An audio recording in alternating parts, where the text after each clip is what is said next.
Hello, welcome to Practical C++ Programming, the beginner course.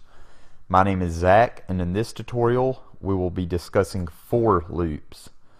Now in the last tutorial we discussed while loops, and I gotta say for loops are quite different, and you'll see why here in a minute. So the way a for loops works, you're going to go ahead and set it up the same. You're going to say for your condition and then the brackets, just as you would a while loop or an if statement. You just proceed it, before the condition is where you write for. So the confusing part to many people is the condition inside the for loop and how it works. And I'm going to go ahead and explain it to y'all, but first I'm going to set up a variable. We'll call it value, and we'll say equal. Actually, the way we're going to do it is, we'll say value equals 0. Okay, we'll just set value equal to 0.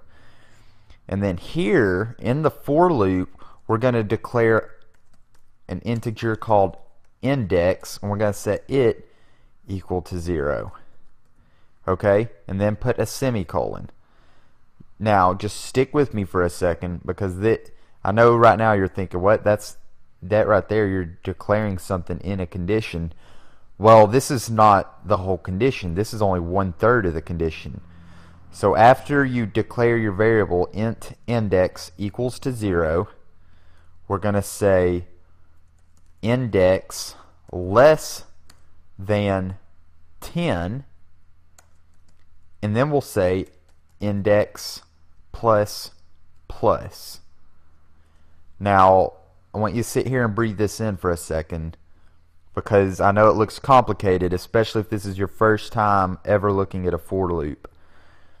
So basically what we're doing in this for loop, we're declaring index as a variable and setting it equal to 0, okay?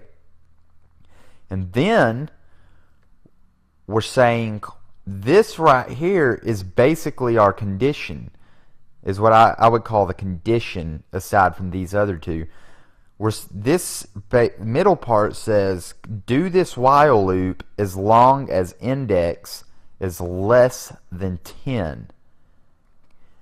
And then this third part is what I like to call the incremental part of the for loop. This is how much you want to increment each time the loop runs the variable that you're testing, index.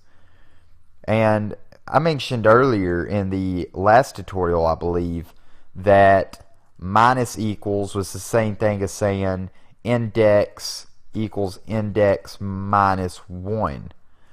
Well, in C++, index plus plus is the same thing as saying index equals index plus 1. So easier way to write that is to just say index plus plus. And I know we did, something like index minus equals 1. Well, another way to do that actually in the last tutorial could have just been index minus minus as well. So that's the same thing as saying index minus equals 1, and that's also the same thing as saying index minus index equals index minus 1. Just as this is the same thing as saying index, this is the same thing as saying index equals index plus 1. So just keep that in mind. Index plus plus, we're incrementing index by 1 each time the code inside this loop runs.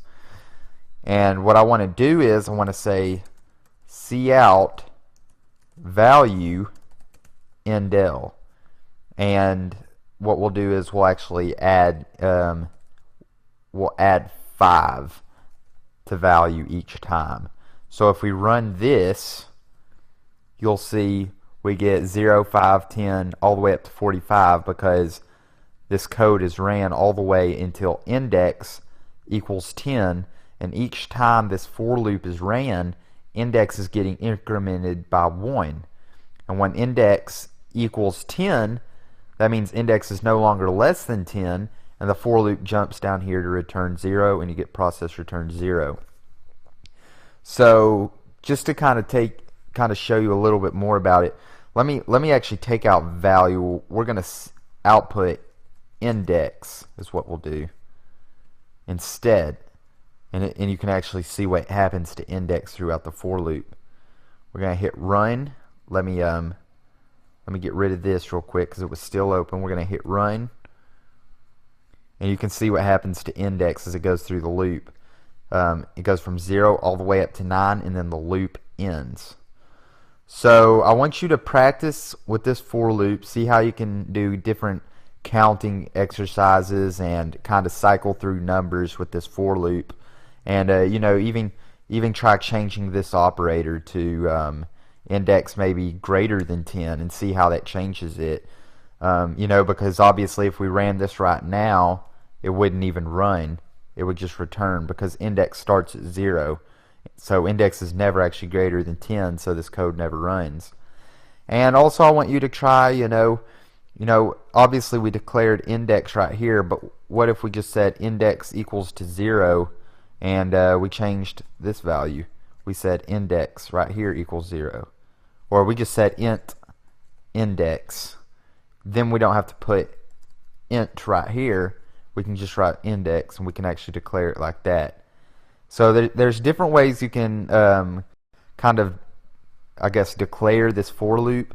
And I know right now just counting through these loops like we have been and adding numbers doesn't seem very practical. But I promise you by the end of this section, you will see very useful and practical examples of how we will use these for loops. So stay tuned for the next tutorial. Thank you.